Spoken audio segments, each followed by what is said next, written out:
अस्सलाम वालेकुम। आज 22nd लेक्चर है ग्रुप थ्योरी की लेक्चर सीरीज़ का। और आज के लेक्चर में हमने ये सीखना है कि किसी साइक्लिक ग्रुप का जो सब ग्रुप होता है, लास्ट लेक्चर में हम देखा था ना, वो भी साइक्लिक होता है, तो ऑफ कोर्स उसका कोई ना कोई जनरेटर भी होगा। आज हमने ये देखना है कि किसी साइक्लिक ग्रुप के सब ग्रुप का जनरेटर क्या होता है, कैसे फाइंड करते हैं। ठीक है, ओके। सो इस थ्योरम से हम स्टार्ट करते हैं जो कि हमें साइक्लिक सब ग्रुप के बारे में कुछ इन्फॉर्मेशन दे रहा है। देखिए जी एक ग्रुप है, एक्स से जनरेट हो रहा है तो साइक्लिक होगा। ठीक है, एक एलिमेंट से जनरेट हो रहा है। जी का ऑर्डर एन है, कोई फाइनाइट ऑर्डर है जिसको हमने एन कह दिया है। अगर जी का ऑर्डर एन है तो ऑफ कोर्स एक्स जिस एलिमेंट से वो जनरेट हो रहा है उसका ऑर्डर भी एन होगा। ओके, तो जी का ही कोई और एलिमेंट जिसको हमने बी का नाम दे दिया, जो कि एक्स की कोई पावर में है, यानी कि एक्स की सम पावर आर, ये एक साइक्लिक सब ग्रुप को जनरेट करेगा। ठीक है, जिसको हमने एच का नाम दिया। एक्स की कोई भी एक पावर आर एक साइक्लिक सब ग्रुप जनरेट करेगी जिसको हमने एच का नाम दिया, और इसका ऑर्डर ये होगा G N divided by G C D of N R. ठीक है, एन है वो G C D of R और एन उससे डिवाइड हो जाएगा, और ये ऑर्डर होगा एच का, एच जो कि सब ग्रुप है जी का, साइक्लिक सब ग्रुप होगा।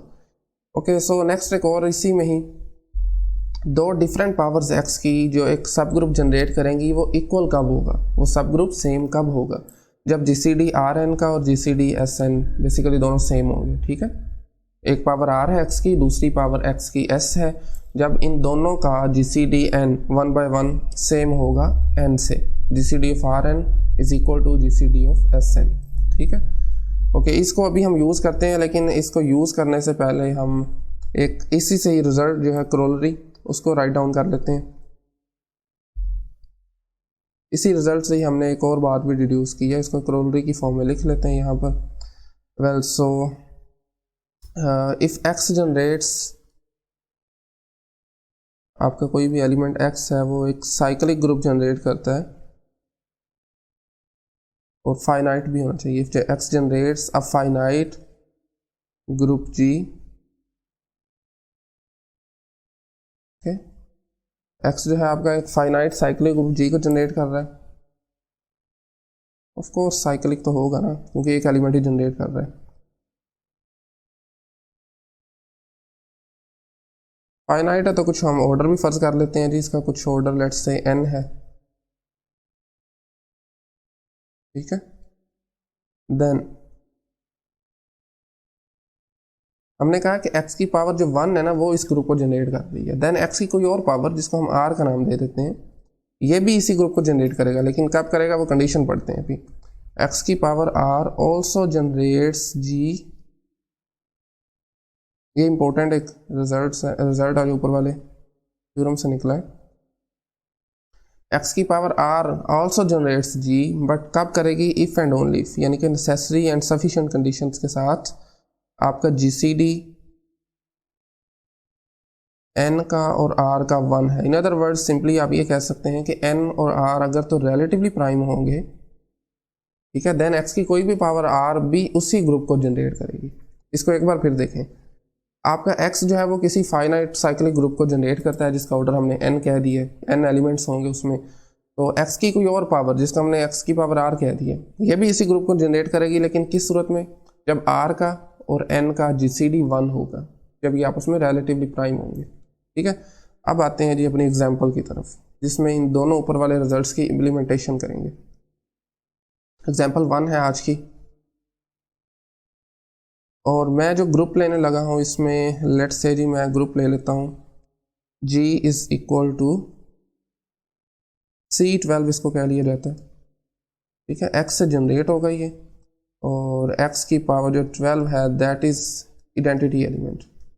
ठीक है, वेयर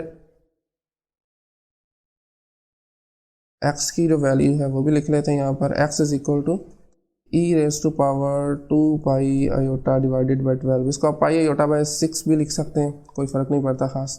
बहरहाल ये हमने ले लिया जी ग्रुप C12, ऊपर वाले ग्रुप की इम्प्लीमेंटेशन करनी है। सो स्टार्ट करते हैं हम x की पावर 2 से। देखें तो एक बार दोबारा देख लें, हमने बेसिकली x की कोई और पावर लेनी है ना, वो साइक्लिक सब ग्रुप जनरेट करेगी, उसका ऑर्डर क्या होगा वो हमें देखना है। ओके, सो x की पावर हम 2 से स्टार्ट करते हैं।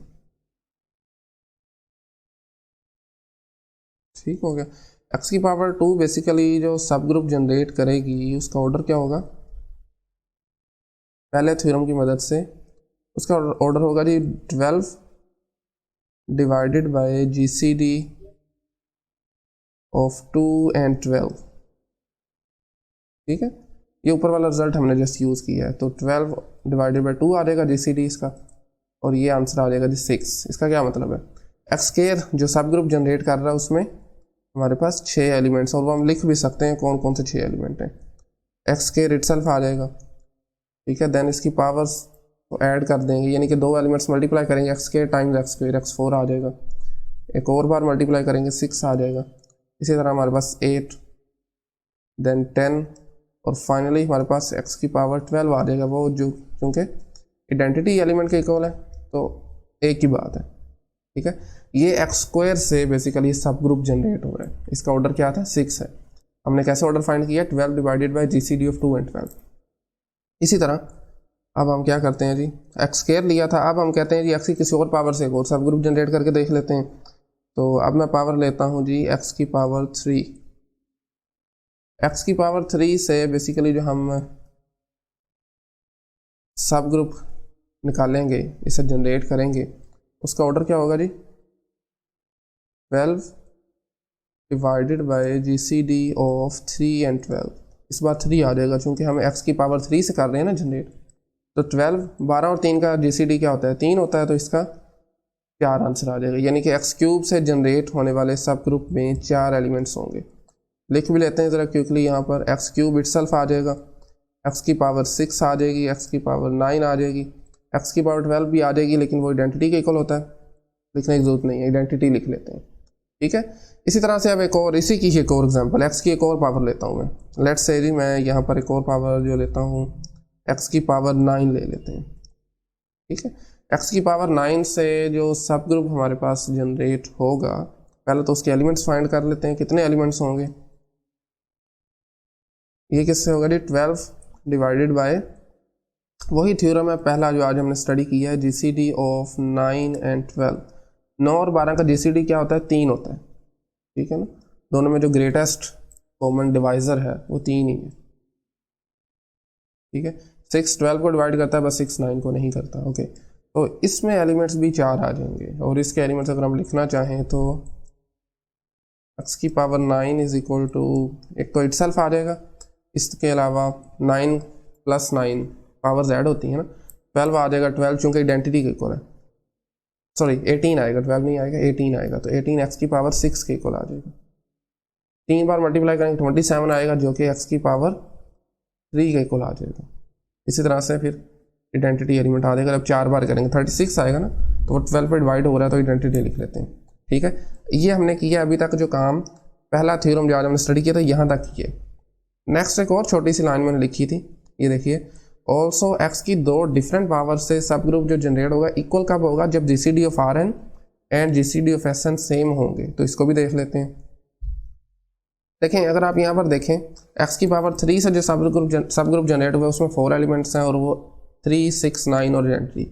इसी तरह x की पावर 9 से जो सब ग्रुप जनरेट हुआ है तो इसमें भी सेम एलिमेंट है। क्या मतलब है, x की पावर 3 से जनरेट होने वाला सब ग्रुप इक्वल है बेसिकली x की पावर 9 के। और ये क्यों इक्वल है, क्योंकि GCD ऑफ 3 एंड 12 क्या होता है, ये 3 होता है, और यही आंसर है GCD जो आप लेते हैं 9 और 12 का।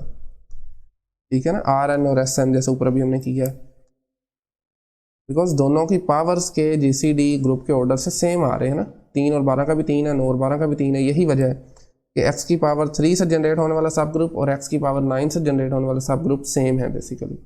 ठीक है, ये हमारी थी एग्जांपल नंबर 1, इसमें पहले ग्रुप की हमने इंप्लीमेंटेशन कर ली है। अब हम आते हैं आपकी एग्जांपल नंबर 2 में, जिसमें हम मेन गोल हमारा ये है कि हमने एलिमेंट्स के सब ग्रुप के जनरेटर्स फाइंड करने हैं। लिख लेते हैं जी एग्जांपल नंबर 2, फाइनल एग्जांपल है आज की,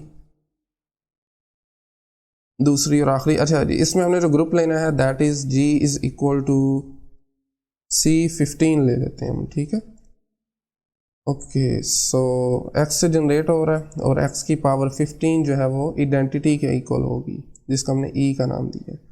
और आपको पता है एक्स जो है वो किसके इक्वल आ जाएगा इस केस में, वो आ जाएगा जी e⁻² डिवाइडेड बाई 15। ये हमारे पास ग्रुप है, साइक्लिक ग्रुप है जिसका ऑर्डर 15 है, ठीक है। और अच्छा, अब जो हमने क्रोलरी लिखी है ये वाली, इस पर आ जाए ज़रा। क्या लिखा था, एक्स की पावर 1 तो जनरेट करेगी सब ग्रुप को। एक्स की अदर पावर, जो एक्स की पावर आर की फॉर्म है, वो कब जनरेट करेगी, जब एन और आर का जीसीडी 1 होगा। तो अब इस ग्रुप के बाकी जनरेटर्स को भी लिस्ट डाउन कर लेते हैं ज़रा। अदर देन एक्स की पावर 1, इसके जो जनरेटर्स होंगे, एक्स की पावर 2 भी होगी। क्यों 2 होगी, क्योंकि 2 और 15 का जीसीडी 1 है, 2 और 15 आपस में रिलेटिवली प्राइम है। इसी तरह एक्स की पावर 4, ये भी इसी ग्रुप को जनरेट करेगा, ठीक है। तो ये नहीं कि ये अदर जनरेटर हैं इसी ग्रुप के। 4 और 15 का जीसीडी 1 है ना। 5 नहीं करेगा, 5 और 15 का जीसीडी 5 आता है। 6 भी नहीं करेगा, क्योंकि 6 और 15 का जीसीडी 3 आता है ना। तो एक्स की पावर 7 आ जाएगा नेक्स्ट। इसी तरह एक्स की पावर 8 आ जाएगा। ये वो तमाम एलिमेंट्स लिख रहा हूँ, दोबारा देख लें, जिनका जीसीडी 15 के साथ 1 है, जिनकी पावर्स का जीसीडी। तो 9 भी नहीं आएगा क्योंकि जीसीडी उसमें 3 है। 10 भी नहीं आएगा, 5 जीसीडी है। 11 आ जाएगा। इसी तरह से 12 नहीं आएगा, 3 जीसीडी बन रहा है। 13 आ जाएगा और 14 आ जाएगा, ठीक है। अब देखिए, ये जो मैंने जितने भी एलिमेंट्स लिख दिए हैं ना यहाँ पर, ये 7 एलिमेंट्स हैं, ठीक है। ये भी इस ग्रुप के जनरेटर है। एक्स तो है ही है ना, एक्स भी आ जाएगा ऑफ कोर्स स्टार्ट में, क्योंकि 1 और 15 का जीसीडी भी 1 नहीं होता है। ये बेसिकली इसी ग्रुप के जनरेटर हैं। अब हमने क्या करना है, तो अदर जो जितने भी पावर्स हैं वो बेसिकली सब ग्रुप जनरेट कर रही है। यानी कि एक्स की पावर 3 एक सब ग्रुप जनरेट कर रही है, एक्स की पावर 5 और एक्स की पावर 6 भी सब ग्रुप जनरेट कर रही हैं। अब हमने वो तमाम देखने हैं। स्टार्ट करते हैं जी हम एक्स की पावर 3 से।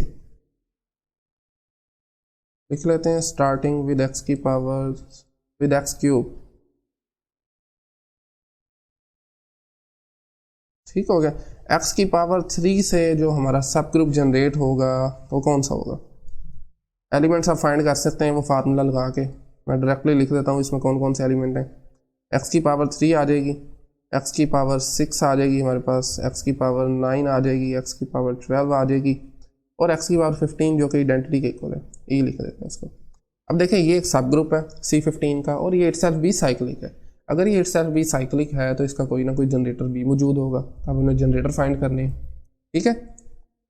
ओके, तो जनरेटर फाइंड करने के लिए the generator elements of X cube लिख लेते हैं इधर एक लाइन इधर ना।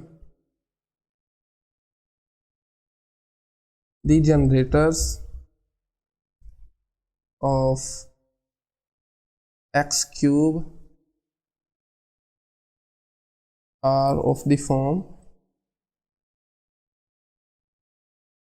ओके। इसके जो जनरेटर्स होंगे बेसिकली वो एक्स की पावर 3k की फॉर्म के होंगे, ठीक है। एक्स की पावर 3k मैं बताता हूँ क्या है ये। उस केस में जब आप इसको ना साइक्लिक ग्रुप मल्टीप्लिकेशन के केस में ले रहे हैं।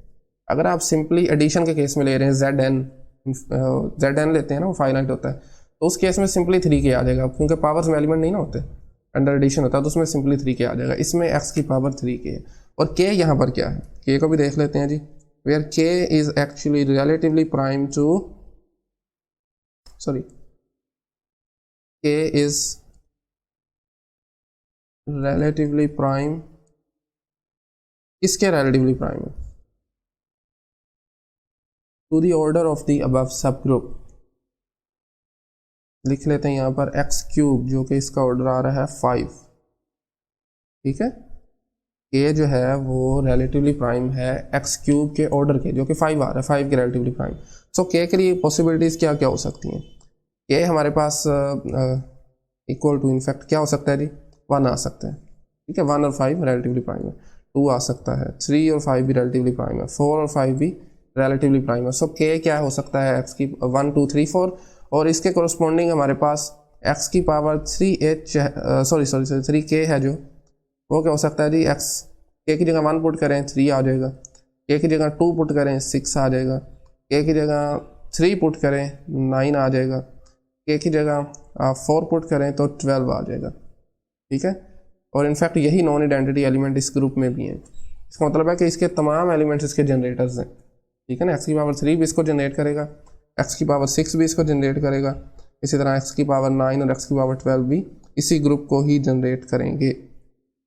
ठीक है, यानी इधर लिख लें आप x क्यूब से जनरेट होने वाला group that is equal to x raise to power 6, इससे जनरेट होने वाला ग्रुप भी x की power 9 that is equal to x की power 12।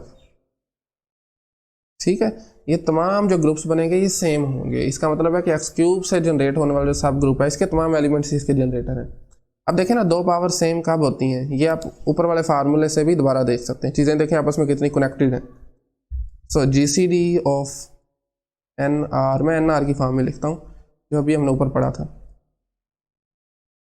Is equal to NS। R जो है और S जो पावर्स हैं, N इसका ऑर्डर है ग्रुप का।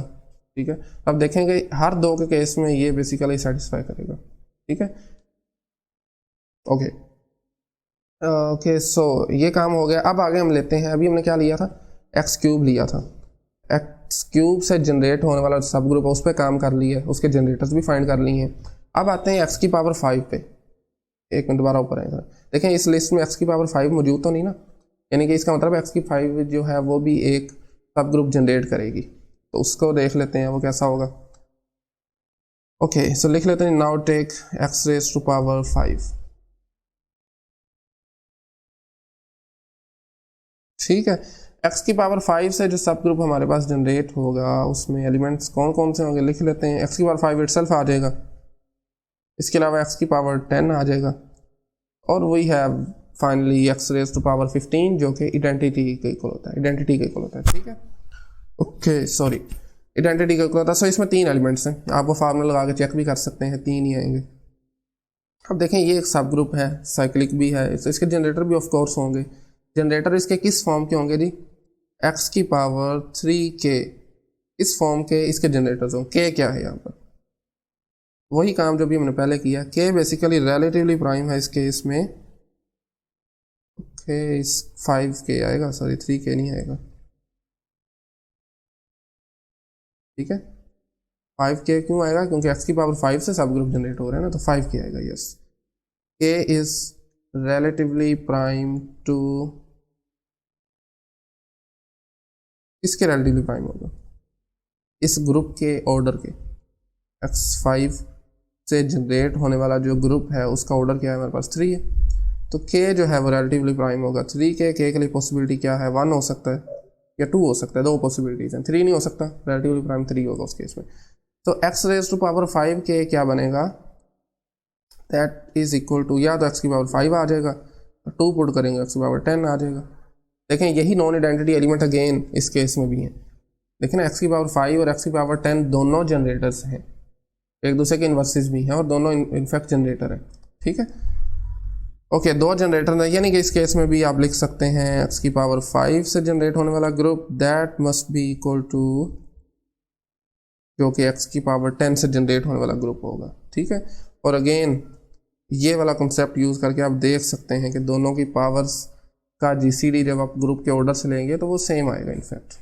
ठीक है, n जो है ये क्या है, ग्रुप का ऑर्डर है, ग्रुप का ऑर्डर 3 है, 3 का GCD 5 के साथ 1 आता है, 3 का GCD 10 के साथ 1 आता है। सो इनफैक्ट ये दोनों ग्रुप्स भी सेम होंगे। ठीक है, तो आज दोबारा देखने हमने क्या किया है, स्टार्ट किया जी हमने थ्योरम से, जो थ्योरम हमें बताता था किसी सब ग्रुप का, ओके नो प्रॉब्लम, किसी सब ग्रुप का बेसिकली वो थ्योरम हमें ऑर्डर बताता था। ठीक है, H जो है किसी साइक्लिक सब ग्रुप है, उसका ऑर्डर बताता है। नेक्स्ट हमने काम ये किया है कि उस सब ग्रुप के जनरेटर्स फाइंड किए। ठीक है, सो अब हमने फाइनली काम किया है C15 पे। ये देखिए ये ग्रुप है हमारे पास, तो इसके लिए एक लेटेस्ट डायग्राम भी बना लेते हैं। अच्छा, लेटेस्ट डायग्राम से रिलेटेड अगर आपको नहीं आइडिया तो मैं लिंक ऊपर पेस्ट कर दूंगा, आप वो अलग से वीडियो देख सकते हैं जाके। ओके, ये बेसिकली एक डायग्राम होती है हमारे पास, जो C15 है वो x से जनरेट हो रहा है, सब ग्रुप डायग्राम होती है। ठीक है, हमने बेसिकली इसके दो तरह के सब ग्रुप देखे हैं। एक सब ग्रुप वो देखे हैं जिनका ऑर्डर था हमारे पास 5, दूसरे सब ग्रुप वो देखे हैं जी जिनका ऑर्डर हमारे पास था 3, दोनों डिवाइजर हैं 15 के। ओके, तो एक लिख लेते हैं जी, एक वो थे जो x क्यूब से जनरेट हो रहे थे, और सेकेंडली वो थे जो कि x की पावर 5 से जनरेट हो रहे थे। ये दोनों आपस में मिल जाएंगे आइडेंटिटी पे जाकर, आइडेंटिटी जो ट्रिवियल सब ग्रुप जनरेट करता है, ठीक है। तो ये इसकी लेटेस्ट डायग्राम है C15 की, साइक्लिक ग्रुप ऑफ ऑर्डर 15। तो आई थिंक आज के लेक्चर यहीं पे फाइंड आउट करते हैं, इंशाल्लाह नेक्स्ट लेक्चर मिलते हैं। Thank you very much.